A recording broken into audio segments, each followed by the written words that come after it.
¿Alguna vez te has preguntado cómo se obtuvo la carga del electrón? Pues para responder eso nos apoyaremos de Robert Millikan, un físico estadounidense que por medio de observar el comportamiento de gotas cargadas eléctricamente pudo determinar la carga eléctrica de una de las partículas al interior del átomo, los electrones.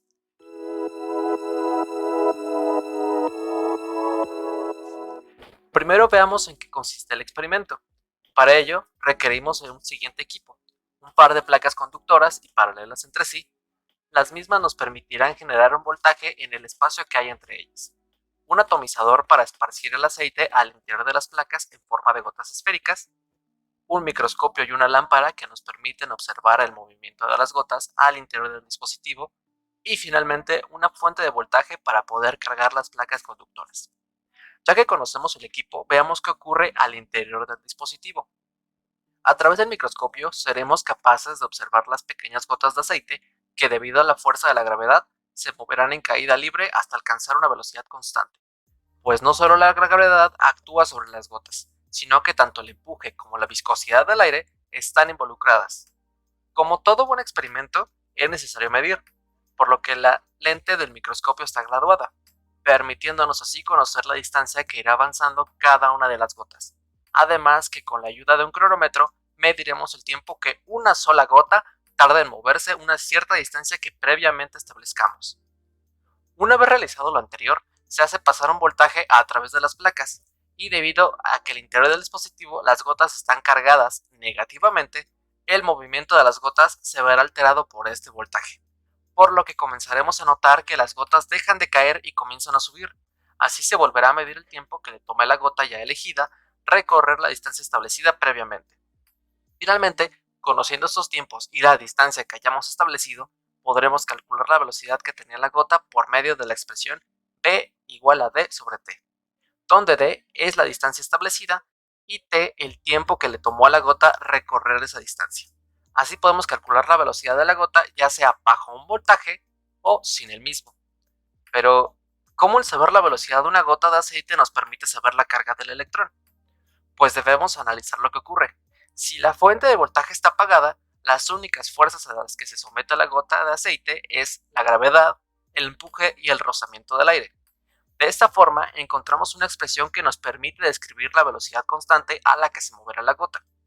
Esta expresión considera la viscosidad del aire, eta, y las densidades del aceite, ρ subaceite y ρ subaire, respectivamente.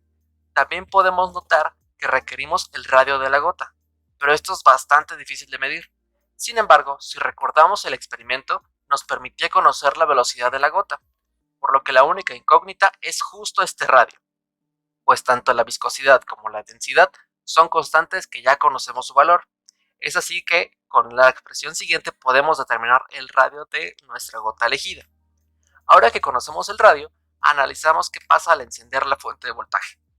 Como vimos anteriormente, la gota ascendía con una cierta velocidad constante, que ya pudimos calcular. Así, la única fuerza que podría hacer descender a la gota es la gravedad. Sin embargo, existe la fuerza de atracción generada por el voltaje en las placas, el empuje sobre la gota por parte del aire y la viscosidad del mismo.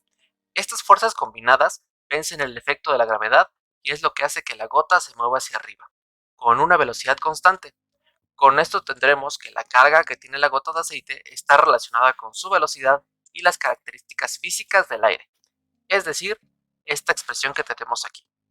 Y dado que la carga de la gota solo puede ser múltiplos de la carga del electrón, esto nos indica que la carga que obtendremos de esta gota será igual a E, 2E o 3E, es decir, múltiplos enteros de la carga del electrón.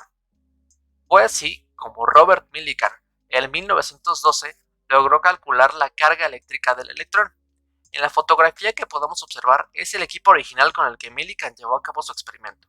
En la actualidad se requiere de mucho menos material para poder determinar las mismas magnitudes. A continuación, podremos hacer una comparación entre el equipo que se requería en ese entonces para realizar este experimento y el equipo que requerimos ahora. Como podemos ver, es muchísimo más pequeño y ocupa bastante menos espacio. Pero bueno, eso sería todo por el momento. Muchas gracias por su atención.